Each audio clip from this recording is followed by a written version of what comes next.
حتما براتون پیش اومده که بخواین گیاهی رو قلمه بگیرید ولی ساقه‌اش تو آب نرم بشه و یا حال روز بدی داشته باشن. وقتشه برای دوستداران هیدروپونیک یه قاشقچ خوب معرفی کنم، روزولاکسیل.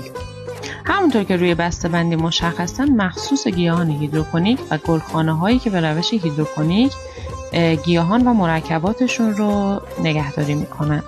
قاشقچ روزولاکسیل محصول شرکت بهاور شیمی ترکیبی از 2 سموم متالاکسیل و مانکوزب است. خیلی مختصر و مفید بخوام توضیح بدم، وظیفه متالاکسیل اینه که مانع جذب پروتئین در اندام‌هایی که دچار قاش گرفتگی شدن میشه و مانکوزب یک سم گوگردیه که علاوه بر نابودی قارچ‌ها مانع پیشرفت قارچ میشه.